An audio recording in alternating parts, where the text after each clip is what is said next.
నమస్తే అన్న, పాత్రికేయ మిత్రులందరికీ నమస్కారం. నిన్న జరిగిన సంఘటన చక్రపాణి అనే కారాద్యం పగిలింది అని చెప్పేసి, దాడి జరిగింది అని చెప్పేసి నాకు నిన్న ఒక పాత్రికేయ మిత్రుల ద్వారానే న్యూస్ ఛానల్లో చూసి తెలుసుకోవడం జరిగింది. అది చూసి నేను కరీంనగర్లో ఉన్న నేను సడన్గా కంగుతిని నేను ఏం జరిగింది ఏంది అనే నిర్ధారణకి మీకు ఫోన్ చేయడం జరిగింది. పూర్తి వివరాలు వివరించడానికి నేను ఇక్కడ రావడం జరిగింది. చక్రపాణి అనే అతను మాకు టేక్లగూడెం క్వారీని 2 కోట్ల రూపాయలకు గాను అమ్మడం జరిగింది. అది వాస్తవం. తను కూడా ఒప్పుకున్నాడు. దానికి 1,80,00,000 క్యాష్ నేను చెల్లించడం జరిగింది. ఇంకా కొద్దిగా 20 లక్షల అమౌంట్ నేను చెల్లించాల్సి ఉంది. అది కూడా చెల్లించడానికి సిద్ధంగా ఉన్నాను. తనతో మాట్లాడడం కూడా జరిగింది.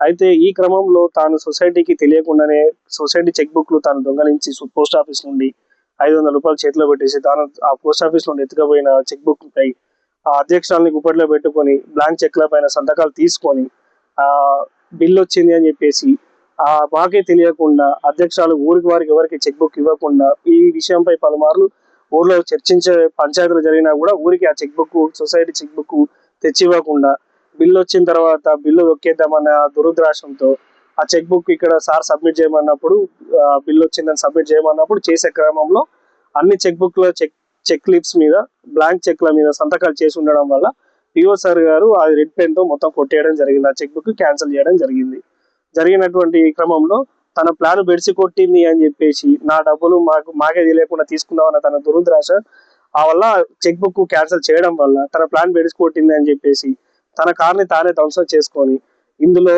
కాంగ్రెస్ నాయకుల పేర్లు పైడాకుల అశోక్ కుమార్ గారి పేరును లక్ష్పటేల్ అన్న పేరు చెప్తూ ఇందులో వాళ్ళ ప్రమేయం ఉందంటూ ప్రచారం చేస్తూ మమ్మల్ని ఇదివరకే చాలా దౌర్జన్యంగా మమ్మల్ని బెదిరిస్తూ ఈ దౌర్జన్యంలో వై సతీష్ రెడ్డి అని బీఆర్ఎస్ నాయకుడు తన పేరు వాడుతూ మీరు మమ్మల్ని కాదంటూ ముందుకు పోలేరని మమ్మల్ని పలుమార్లు బెదిరించడం జరిగింది.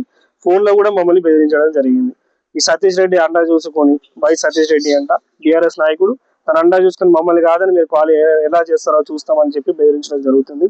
ఇందులో దీన్ని రాజకీయంగా పులవడానికి కాంగ్రెస్ నాయకుల పేర్లు చెప్పి మమ్మల్ని ఇందులో వాళ్ళు ఉన్నారు, వాళ్ళ హస్తం ఉందంటూ తను తెలియజేయడం జరుగుతుంది, ప్రచారం చేస్తున్నారు. కానీ ఇందులో కాంగ్రెస్ పార్టీ హస్తం కానీ పైడాకుల అశోక్ గారు కానీ లక్ష్పటేల్ గారు వాళ్ళ ప్రాణం ఎలాంటిది లేదు. ఇది మా వ్యక్తిగత విషయం. వారికి అమ్మడం వాస్తవం, మేము కొనుక్కోవడం వాస్తవం. ఇందులో వ్యక్తిగత విభేదాలు ఒక 20 లక్షలకు గాను ఉంది. అది నేను ఇవ్వడానికి చెల్లించడానికి నేను కూడా సిద్ధంగా ఉన్నాను.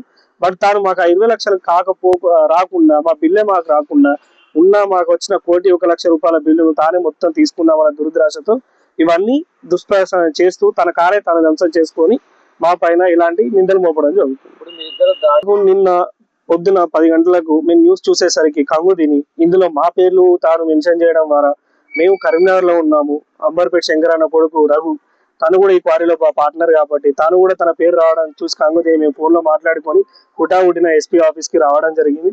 వచ్చి ఒక పిటిషన్ మేము కూడా ఇవ్వడం జరిగింది. మా హస్తం ఏం లేదు అందులో, మా కాంగ్రెస్ పార్టీకి కానీ మాకు కానీ ఎలాంటి సంబంధం లేదని తెలియజేయడం కూడా జరిగింది. మాకు ఈ దొంగతనం చేసిన చెక్ బుక్లు కానీ క్వారీ నుండి వచ్చే మా బిల్లు మాకు ఇవ్వాల్సిందిగా ఎస్పీ గారికి తెలియజేయడం జరిగింది. పిటిషన్ ఇవ్వడం కూడా జరిగింది. ఇందులో మేము ఎలాంటి వాళ్ళం, మా హస్తం కానీ తన కారద్వారాలు ధ్వంసించడం మా ఎలాంటి హస్తం లేదు.